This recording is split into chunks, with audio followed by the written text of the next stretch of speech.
నమస్కారం, రేషియా టీవీ వార్తలకు స్వాగతం. నా పేరు కృష్ణకుమార్. వార్తల్లో ముందుగా హెడ్లైన్స్. డీజీ స్థాయి అధికారిని జైల్లో పెట్టడం దారుణం. మాజీ ఎంపీ ఉండపల్లి అరుణ్ కుమార్ విస్మయం.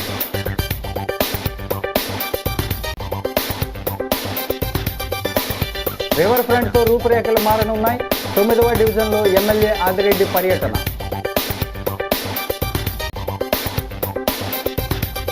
బ్రాహ్మణుల సంక్షేమానికి అభివృద్ధికి కృషి చేస్తా రాష్ట్ర అధ్యక్షుడు కోనూరు సతీష్ శర్మ వెల్లడి. మౌలిక సదుపాయాలకు అధిక ప్రాధాన్యత. రూరల్ గ్రామాల్లో ఎమ్మెల్యే గోరంట్ల పర్యటన.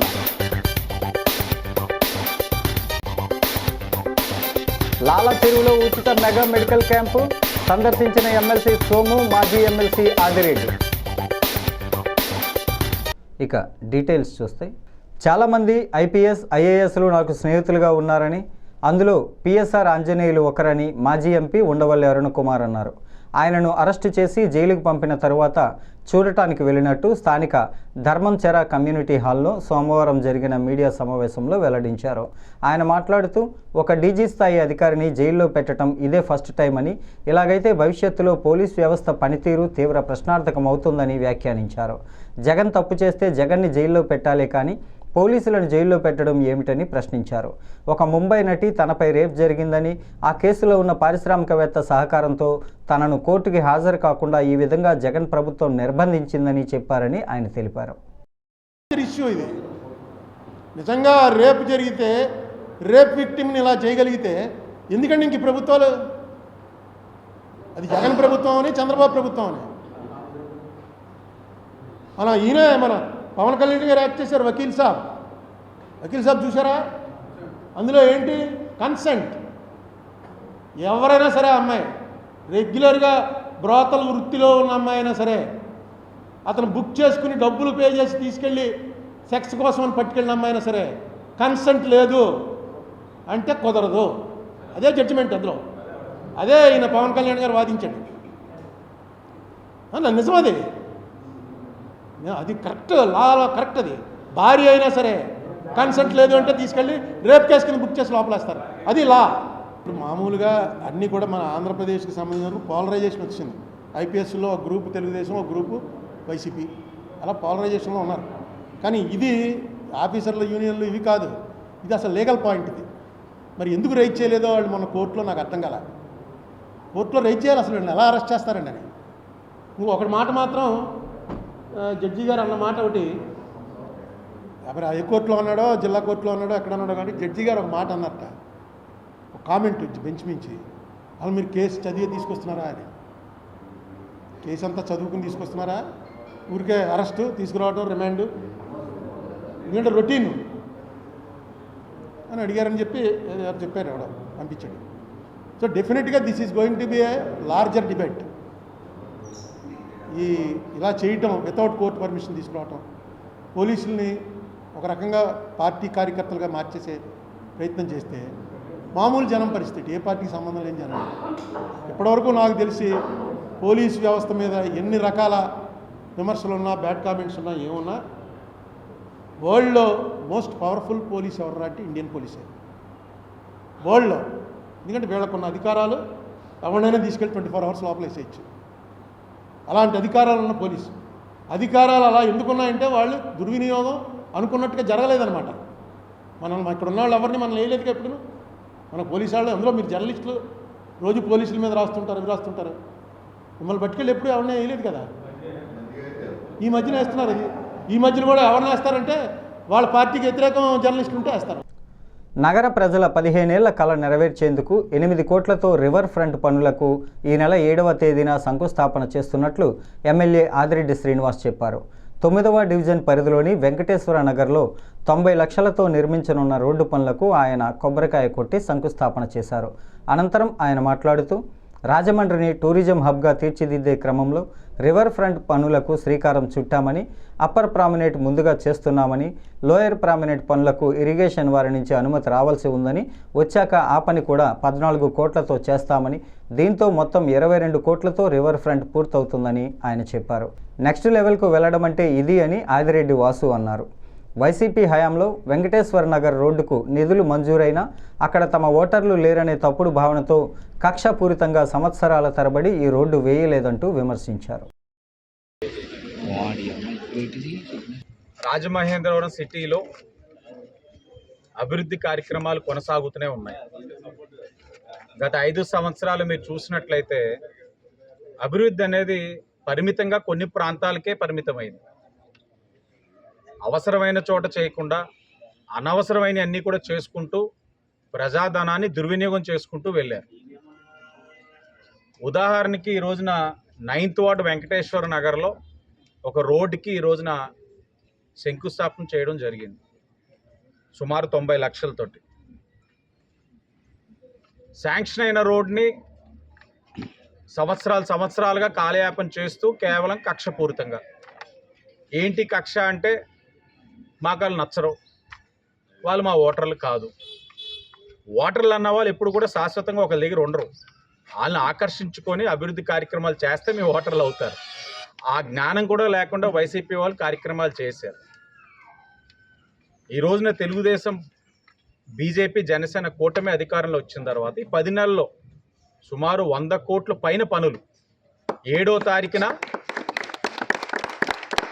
ఈ నెల 7వ తారీఖున రాజమహేంద్రవరం ప్రజల యొక్క కళ. నేను ఎన్నికల ముందు చెప్పున్నాను, టూరిజం హబ్ కింద రాజమహేంద్రవరాన్ని తీర్చిదిద్దుతామని. ఆంధ్రప్రదేశ్ బ్రాహ్మణ సేవా సంఘ సమాఖ్య రాష్ట్ర నూతన అధ్యక్షుడిగా బాధ్యతలు చేపట్టిన సతీష్ శర్మ నగర బ్రాహ్మణ సేవా సంఘం రాజమండ్రి అధ్యక్షుడు పుట్రేవు సూర్య వెంకట్రావు సారథ్యంలో టీ నగర్లో ఉన్న జూపూడి ఫంక్షన్ హాల్లో అభినందన సత్కార కార్యక్రమాన్ని చేశారు. ఈ సందర్భంగా రాష్ట్ర అధ్యక్షుడు కోనూరు సతీష్ శర్మ మాట్లాడుతూ ముఖ్యమంత్రి చంద్రబాబు నాయుడు ప్రభుత్వం బ్రాహ్మణ కార్పొరేషన్ పునరుద్ధరించి చైర్మన్ను నియమించడంతో పాటు బ్రాహ్మణులకు మళ్లీ సంక్షేమ పథకాలు ప్రారంభించాలంటూ విజ్ఞప్తి చేశారు. గతంలో కూడా బ్రాహ్మణ జాతికి కార్పొరేషన్ ఏర్పాటు చేసిన ఘనత చంద్రబాబు నాయుడుదేనంటూ కొనియాడారు. డిసెంబర్లో ముఖ్యమంత్రి చంద్రబాబు నాయుడికి అభినందన సత్కార సభ ఏర్పాటు చేసి సంఘీయుల క్షేమానికి, ఆర్థిక పురోభివృద్ధికి సహకరించాలని కోరుతామని చెప్పారు. సభకు అధ్యక్షత వహించిన పుట్రేవు సూర్య వెంకట్రావు మాట్లాడుతూ రాష్ట్రంలోని బ్రాహ్మణుల్లో ఐక్యత సాధించేందుకు కృషి చేస్తున్న సతీష్ శర్మ అపర చాణక్యుడని అభివర్ణించారు.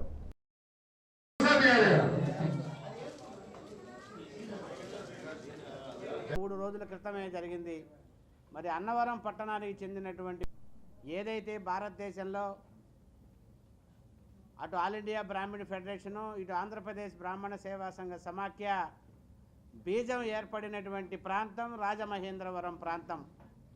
ఏదైతే బిఎస్ఆర్ ఆంజనేయులు గారు తణుకు పట్టణంలో ఆ రోజు ఉన్నారో వారు స్థాపించినటువంటి సమాఖ్య మరి దినదినాభివృద్ధి చెందుతూ ఎందరో మహానుభావులు గతంలో అధ్యక్షులుగా దీనికి పనిచేసినటువంటి సందర్భం. మరి నేను అధ్యక్షుడిగా నాకంటే ముందు పెద్దలు దుర్గాప్రసాద్ గారు ఎంతో తన సమయాన్ని, విలువని, కాలాన్ని వెచ్చించి పనిచేస్తున్నారు. ఈ యొక్క సమాఖ్య ముఖ్య ఉద్దేశం, మోటివ్ ఒకటే. ఏదైతే ఆంధ్రప్రదేశ్లో బ్రాహ్మణ జాతికి సంబంధించినటువంటి మహిళలు కానీ, యువత కానీ, ముఖ్యంగా విద్యార్థుల యొక్క భవిష్యత్తుని దృష్టిలో పెట్టుకొని మరి చితికిపోయినటువంటి బ్రాహ్మణ సామాజిక వర్గ యొక్క ఆర్థిక పరిస్థితులను దృష్టిలో పెట్టుకొని మరి వారి యువతకు కూడా మంచి నైపుణ్యాభివృద్ధి జరగాలని రాబోయేటువంటి రోజుల్లో ఏదైతే మా 2 సంవత్సరాల క్యాలెండర్లో ముఖ్యంగా విద్యార్థులకి ఈ యొక్క సాఫ్ట్వేర్ రంగంలో అవకాశాలు కల్పించే విధంగా ఈ సమాఖ్య కీలకమైనటువంటి నిర్ణయాలు తీసుకుంటుందని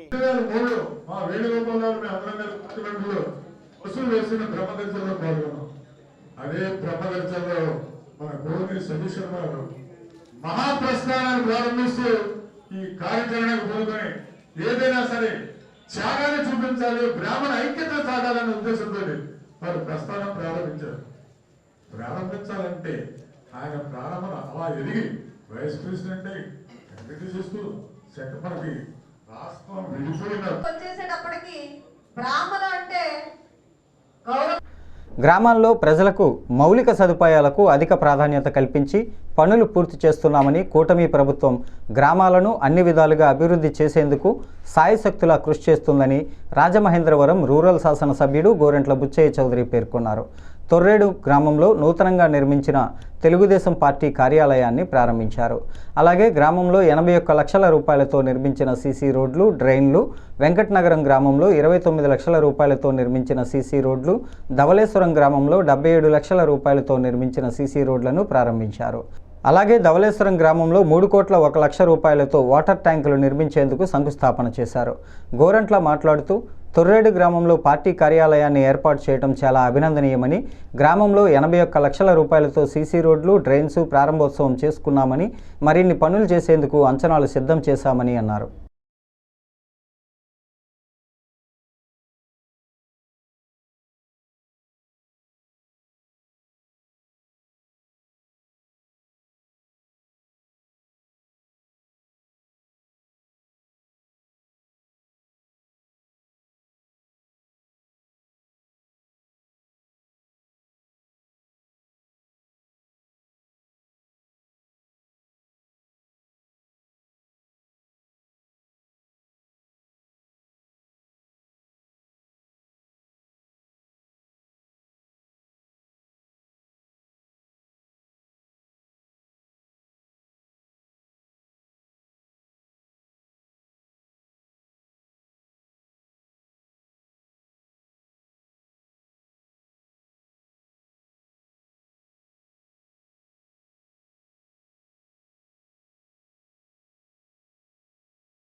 స్థానిక లాలా చెరువు సూర్య నమస్కారాల పార్కులో Sahrudaya foundation, mother multi speciality hospital వారి ఆధ్వర్యంలో తెలుగుదేశం పార్టీ నాయకులు మరకుర్తి రవి యాదవ్, వారి సోదరులు మరకుర్తి దుర్గా యాదవ్ జయంతిని పురస్కరించుకొని మెగా ఉచిత వైద్య శిబిరం నిర్వహించడం జరిగింది. ఈ వైద్య శిబిరానికి పెద్ద ఎత్తున స్థానిక ప్రజలు హాజరై వైద్య పరీక్షలు చేయించుకున్నారు. మదర్ మల్టీ స్పెషాలిటీ ఆసుపత్రి వైద్యులు రోగులను పరీక్షించి అవసరమైన వైద్య పరీక్షలు చేయించి మందులు ఉచితంగా అందజేశారు. ఈ శిబిరాన్ని బీజేపీ ఎమ్మెల్సీ సోము వీర్రాజు, మాజీ ఎమ్మెల్సీ ఆదిరెడ్డి అప్పారావు, పలువురు కూటమి నాయకులు సందర్శించారు.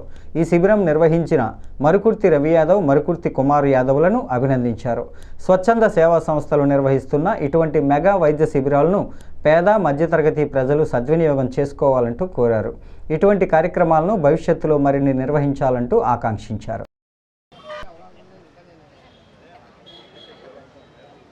మరకుర్తి దుర్గా యాదవ్ 4వ జయంతి, అంటే 44వ జయంతి కదా, అతను చనిపోయి 4 సంవత్సరాలు అవుతుంది కాబట్టి ఈ జయంతి సందర్భంగా సహృదయ ఫౌండేషన్ మరియు మదర్ మల్టీ స్పెషాలిటీ హాస్పిటల్ సంయుక్త ఆధ్వర్యంలో ఉచిత వైద్య శిబిరం స్థానిక 50 వార్డు లాలా చెరువు జంక్షన్లో సూర్య నమస్కారాల పార్కులో నిర్వహించడం జరిగింది. ఎంతో ఘనంగా జరుగుతుంది. ప్రతి కార్యక్రమం మార్నింగ్ 9 నుంచి స్టార్ట్ అయింది. అందరూ వచ్చి, నాయకులు అందరూ వచ్చి విష్ చేయడం, ఇక్కడ ఉన్న పరిస్థితులను చూసి వాళ్ళు అప్రిషియేట్ చేయడం చాలా ఆనందంగా ఉంది మాకు.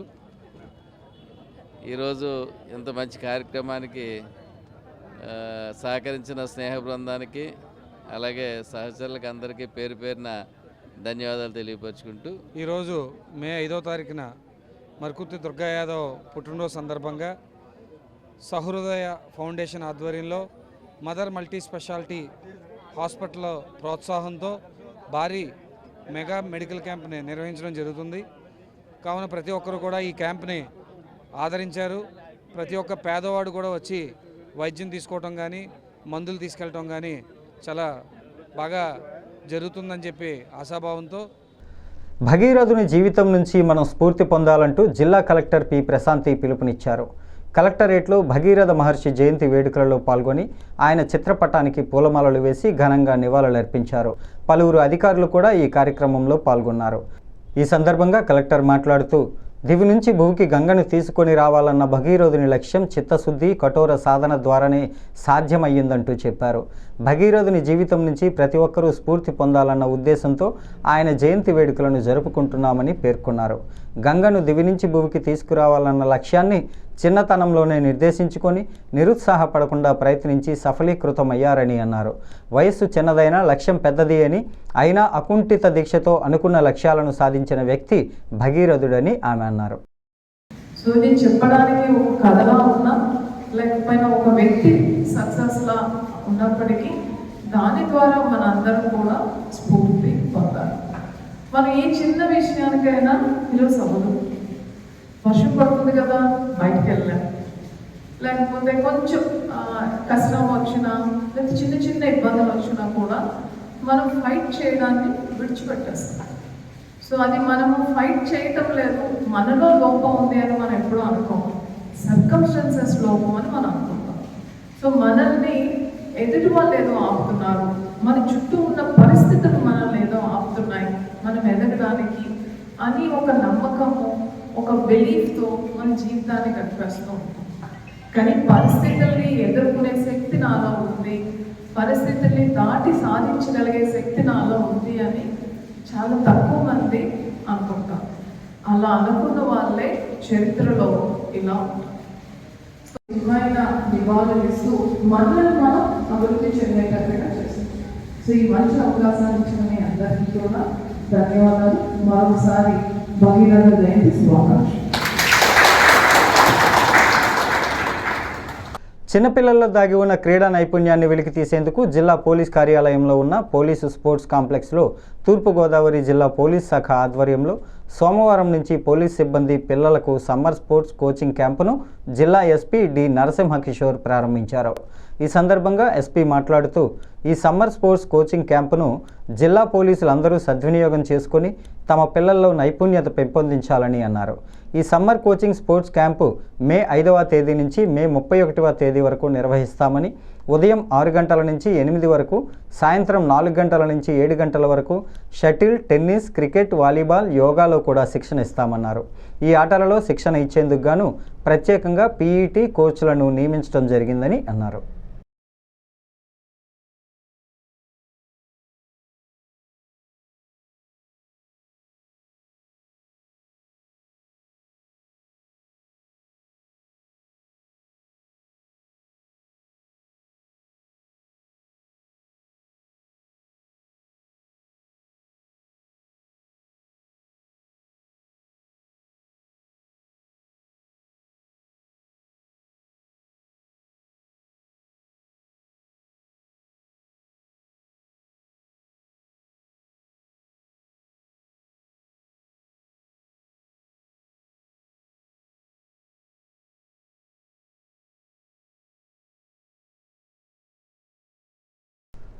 ప్రజాప్రతినిధుల వద్ద 20 ఏళ్లకు పైగా వ్యక్తిగత కార్యదర్శిగా పనిచేసిన తొరగా కృష్ణమోహన్ తాను మంచి పేరు తెచ్చుకోవడమే కాకుండా ప్రజాప్రతినిధులకు కూడా మంచి పేరు తీసుకొచ్చారని పలువురు ప్రశంసించారు. నీతి నిజాయితీగా పనిచేయటమే ఇందుకు నిదర్శనమన్నారు. పంచాయతీరాజ్ డిపార్ట్మెంట్లో గ్రేడ్ 1 పంచాయతీ కార్యదర్శిగా ఏప్రిల్ 30వ తేదీన పదవీ విరమణ చేసిన సందర్భంగా స్థానిక గౌతమఘాట్ ఛాంబర్ ఆఫ్ కామర్స్ కళ్యాణ మండపంలో కృష్ణమోహన్కి అభినందన సత్కార సభ జరిగింది. రాజానగరం ఎమ్మెల్యే బత్తుల బలరామకృష్ణ సారథ్యంలో ఆహ్వాన సంఘం ఆధ్వర్యంలో జరిగిన ఈ కార్యక్రమంలో మాజీ ఎంపీలు ఉండవల్లి అరుణకుమార్, మార్గాని భరత్రామ్, ఎమ్మెల్సీ సోము వీర్రాజు, మాజీ ఎమ్మెల్యే రౌతు సూర్యప్రకాశ్రావు, గూడ మాజీ chairman Ganni Krishna, RUDA chairman Boddu Venkataramana Chowdary, DCC అధ్యక్షుడు టీకే విశ్వేశ్వర్రెడ్డి, మాజీ ఫ్లోర్ లీడర్లు పోలు విజయలక్ష్మి, రాజమండ్రి సిటీ జనసేన ఇన్ఛార్జ్ అరుణశ్రీ, సత్యనారాయణ, మార్గాని నాగేశ్వరరావు, తనకాల నాగేశ్వరరావు తదితరులు వేదికపై ఉన్నారు. అనంతరం కృష్ణమోహన్, పుష్పకుమారి దంపతులను గజమాలతో ఘనంగా సత్కరించారు.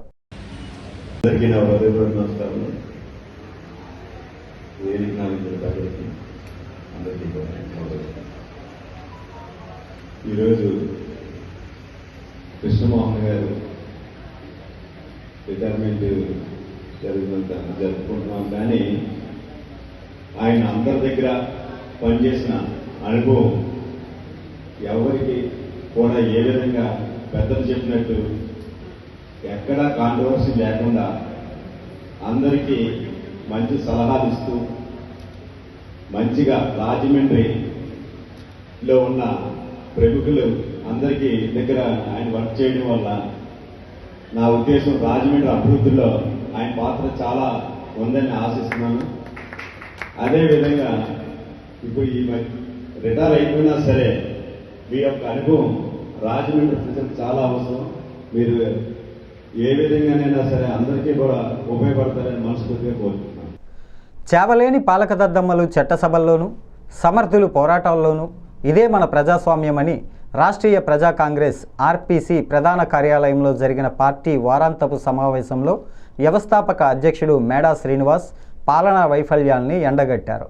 భారతదేశంలో మన పౌరులకు భద్రత ఉందే అనే భ్రమలోనే భయం బలహీనలతో బ్రతికేస్తున్నామంటూ సగటు మనిషికి స్వరాష్ట్రంలోనూ భద్రత లేకపోయిందని అన్నారు. మన యువత మన భారత్లో బ్రతకలేమనే ఆవేదనతో వారి మేధస్సును శక్తియుక్తులను పరాయి దేశాలకు బలవంతంగా అమ్మేసుకుంటున్నారని ఆందోళన వ్యక్తం చేశారు. అత్యున్నత ప్రజాస్వామ్య భారతదేశంలో రాజ్యాంగబద్ధంగా అమలు కాబడుతున్న పోలీస్ వ్యవస్థ కారణంగా శాంతి భద్రతలు సజావుగా అమలు కాబడుతున్నాయా? ప్రస్తుతం అత్యున్నత పోలీసు యంత్రాంగం రాజకీయ పాలకులకు బానిసలుగాను, దిగువ స్థాయి పోలీసులు ఉన్నత అధికారులకు బానిసలుగాను, సామాన్య పౌరులు పోలీసులకు బానిసలుగాను బ్రతకడమే మన పోలీస్ విధి విధానాలుగా అమలు జరుగుతున్నాయని ఆవేదన వెళ్లగక్కారు. రెవెన్యూ చట్టాలు అత్యంత బలహీనంగా ఉన్నాయని, వాటిని ఆసరాగా చేసుకుని భూ కబ్జాలకు పాల్పడుతున్నారని ఆయన అన్నారు. రాష్ట్రీయ ప్రజా కాంగ్రెస్ పార్టీ ఒక సామాజిక న్యాయం కోసం గత 2 దశాబ్దాల పైబడి ప్రజా ఉద్యమాల్ని ముందుకు నడిపిస్తున్నటువంటి ఈ తరుణంలో పేరుకి మాత్రమే మనం ప్రజాస్వామ్యం అని చెప్పుకుంటున్నాం, కానీ ఈ ప్రజాస్వామ్యంలో సగటు భారతీయుడికి కానీ సగటు పౌరుడికి కానీ ఏ విధమైన భద్రత లేదు. ప్రభుత్వ కార్యాలయాలు ఉన్నాయంటే ఏదైనా కష్టం వస్తే పోలీస్ స్టేషన్కి వెళ్తే న్యాయం పొందగలం, న్యాయం జరుగుతుంది, రక్షణ పొందుతాం అనే ఒక నమ్మకం ఈరోజు ఈ సమాజంలో ఎవరికీ లేదు. అలాగే ప్రభుత్వ కార్యాలయాలు ఇతర రెవెన్యూ కార్యాలయాలకు వెళితే నా ఆస్తికి భద్రత ఉంటుంది, లేదు నా దైనందిక జీవితానికి కావాల్సినటువంటి ఒక సర్టిఫికెట్ స్వచ్ఛందంగా వెళ్ళి చట్టబద్ధంగా మనం తెచ్చుకోగలం అనే ఒక నమ్మకం ఈరోజు ఎవరికీ లేదు. ఇక్కడ పాలకులు ఉన్నారు, ఎందుకున్నారు? అసెంబ్లీకి నాయకత్వం వహిస్తున్నటువంటి వాళ్ళు, పార్లమెంట్కి నాయకత్వం వహిస్తున్నటువంటి వాళ్ళు ఎందుకున్నారో అర్థం కానటువంటి పరిస్థితి. ఈ ఫర్ ఎగ్జాంపుల్ ఈ సమాజంలో ఈ వ్యవస్థలో ఏ కష్టం వచ్చినా నేనున్నాను అని నమ్మకం కలిగించేటటువంటి నాయకుడు లేనటువంటి ఈ నియోజకవర్గం శవంతో సమానం. అలాంటి శవాలు ఈరోజు చట్టసభల్లో పాలకపక్షంగా పెద్ద హీరోయిజంగా నేతలుగా చలామణి అవుతున్నారు. చావలేనటువంటి వాళ్ళు మీకు ఎవరికో భజన చేయడానికి ప్రజల తరపున చట్టసభలకు వెళ్ళి మీరు ప్రజాద్రోహం చేయడానికి మీకు ఏ అర్హత ఉందని ఈరోజు రాష్ట్రీయ ప్రజా కాంగ్రెస్ పార్టీ ప్రశ్నిస్తుంది.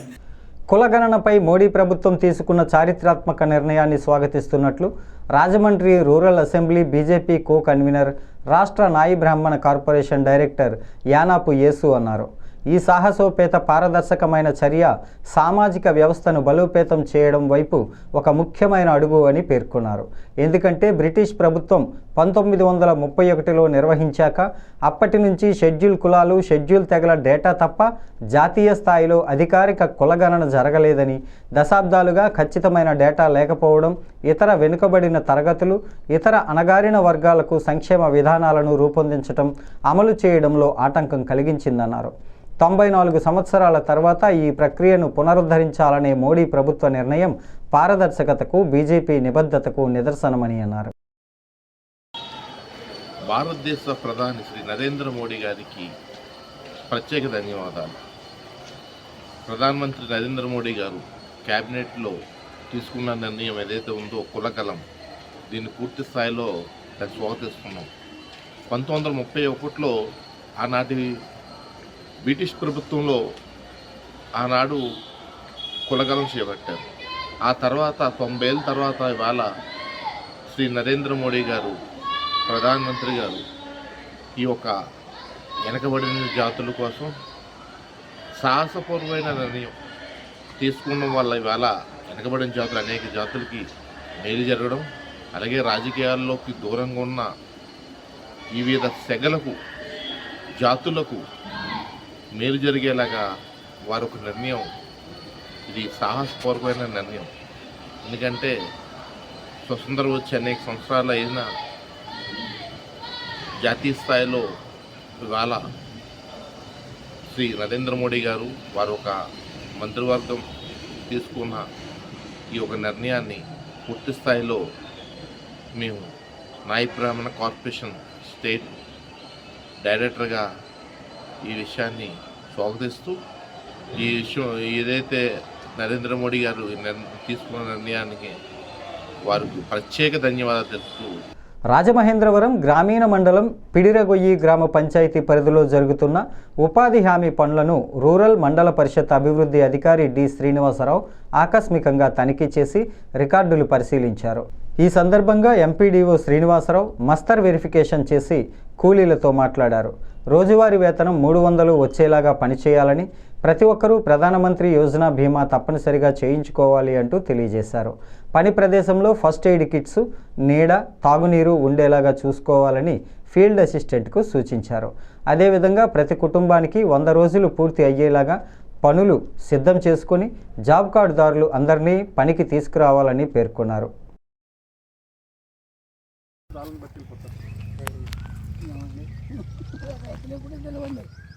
జనానికే దేశానికే పంచి పెడతా ఉండి రైతులకు మాత్రం ఆ ఖాళీ స్థలంలో 10 కొట్టేయచ్చు. పెద్ద గొయ్యి కట్టేస్తే రాజకీయ నాయకులే తింటారండి మేము ధనం.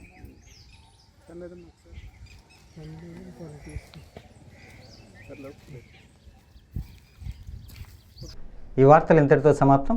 నమస్కారం.